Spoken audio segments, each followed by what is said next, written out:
Forget about every other version of Darius II, because this is the version you need to play.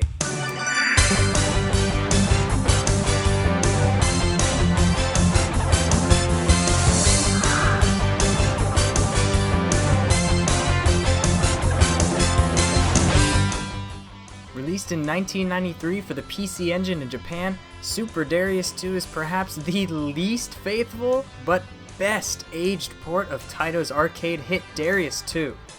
If you've played either version of the Darius Cosmic Collection for Switch and PS4, then chances are good you're at least a little familiar with Darius II, but in case you aren't, I'll go over the basics real quick.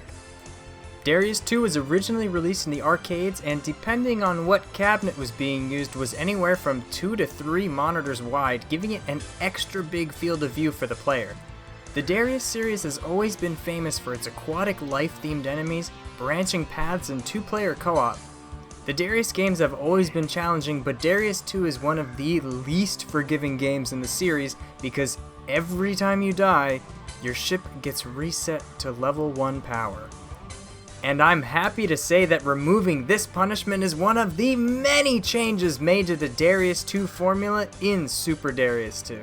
No longer does a single mistake become a run killer. Whenever you die in Super Darius II, your bombs, lasers, and main weapons simply go down by a single level, making the game far less frustrating. I feel that this complements the style of Darius II far better than the original. Since you continue right where you left off, losing all of your power-ups, especially towards the end of a level, was pretty much a game over. Having your weapons bump down a bit complements the linear upgrade tree that Darius II offers so much better than a full reset. Other Darius games are about going from the regular shot to the laser to the wave, and while each upgrade was definitely better, they certainly also had their pros and cons. But the upgrades in Darius II always felt like objective improvements, so to have them all stripped away was always so frustrating. But now in Super Darius II, there's an even playing field, so one stray bullet that you miss won't ruin your entire run. The difficulty overall is toned down a bit. I heard that the original intended difficulty of the arcade was actually what is now labeled as easy mode, but was changed last minute in an attempt to make more money in the arcades by having kids need to plug more coins into the machine. As a result, in the original arcade version, while the first level is a cakewalk, both second zones B and C can be really overwhelming when it comes to enemy fire. Super Darius II is a much more gradual experience. It's by no means an easy game, but it does a really great job of easing the player into the difficulty. The first couple of stages aren't at all that bad, but once you start getting towards the end of the alphabet, things really start to heat up. And thanks to better controls, most deaths feel like they're at the fault of the player and not the game. The arcade game had the player move too slowly, and that really hurt the game. Super Darius II does a much better job at giving the player the tools they need to get by. The hitboxes are a bit smaller overall too. While this does mean it's a little bit harder to hit some enemies, I found that this mostly worked in my favor, and I found myself dodging shots that I for sure thought were going to hit me.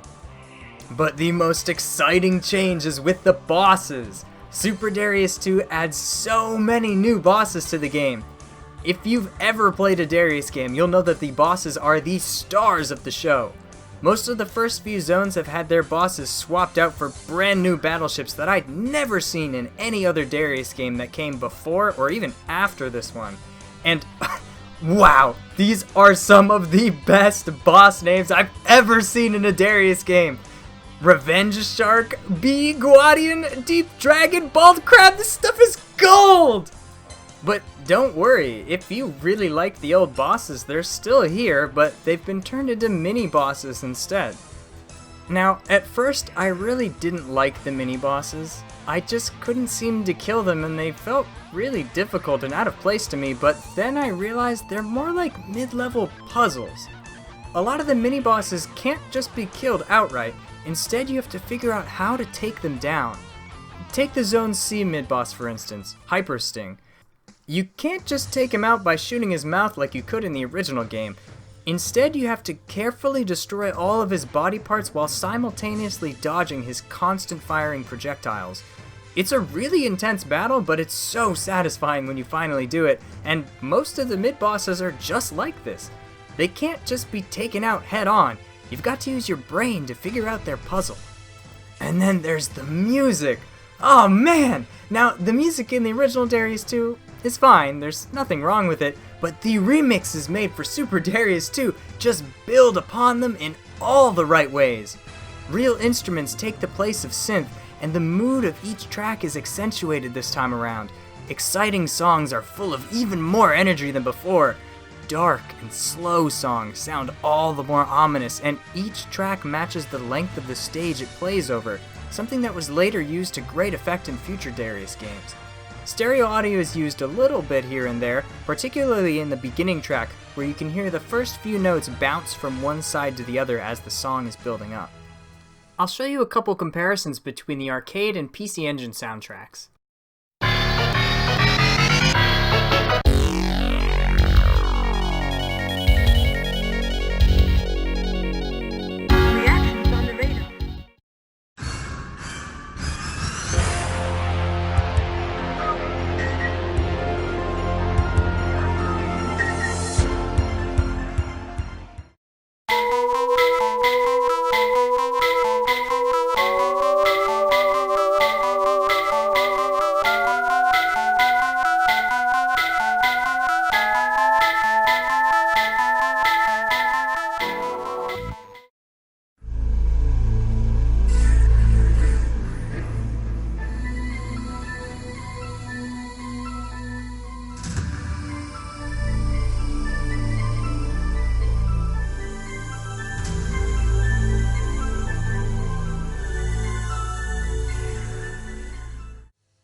And surprisingly, the PC Engine version of Darius II is probably the most graphically impressive of all of the home console ports.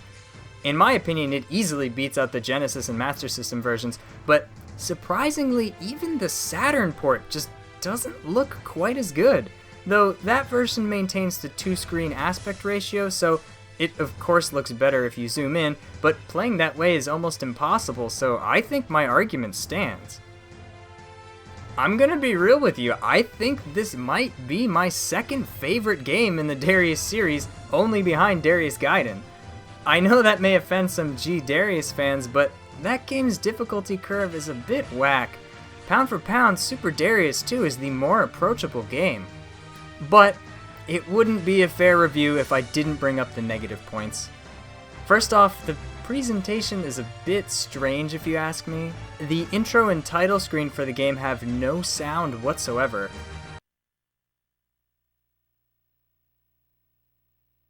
I guess that's not really a negative, but it's kinda weird, especially since the Darius II startup sound is so iconic and was featured in all of the other ports.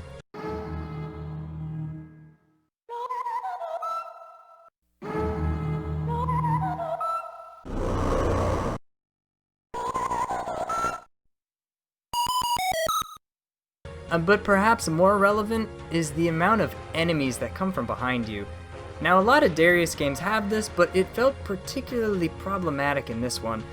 Normally, as long as you're hanging out in the middle of the screen, you're probably going to be fine in most Darius games, but here it felt like I always had to be extremely careful of my backside. And these Giacomo Joes are the worst offender! God, I hate them! This problem is made all the worse because there's also a severe lack of power-ups in this game. I mentioned before that I really like the new way powering up and punishment for death is handled, but it seems like there's hardly any power-ups after the first 2 levels. The reason the enemies approaching from behind wasn't such a bad thing in other versions of Darius II is because there were enough power-ups that you could usually get your laser to fire behind you by the time enemies started coming from behind. But in Super Darius II, it feels like every other cluster of pods just gives you a 6,000 point bonus instead of items.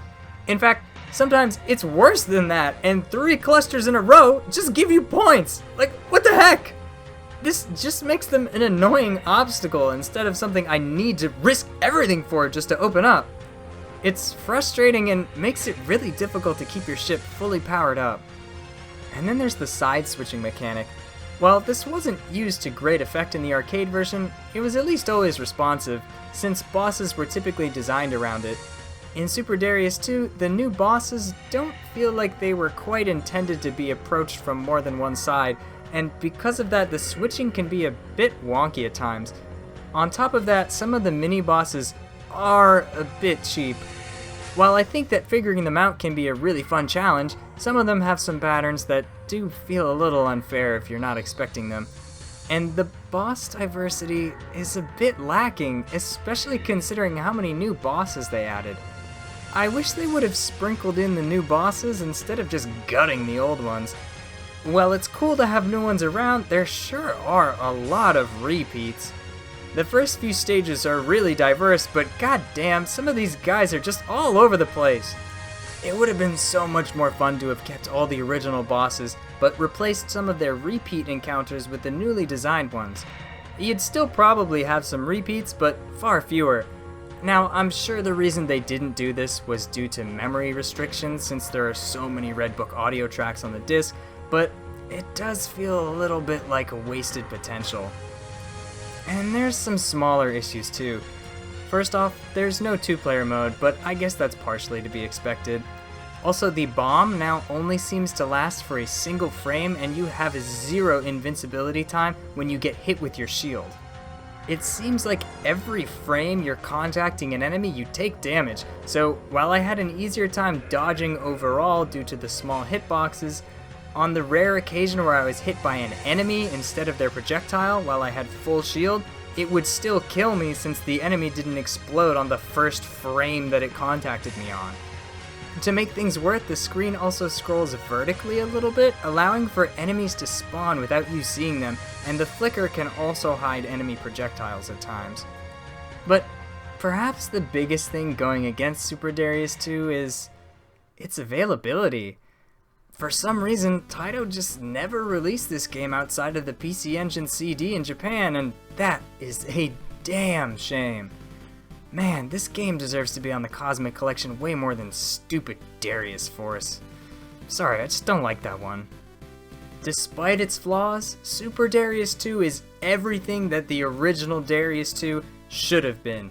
It's just a shame that so few people know this version even exists. With the coming of Darius Cosmic Revelation, it's clear that the Darius series still has an audience out there, and we can hope that maybe someday we will get to see Super Darius II brought back and released outside of Japan, but in the meantime, just search on the internet and play this one any way that you can. You won't be sorry. I'm Bofner, and thanks for watching. See ya!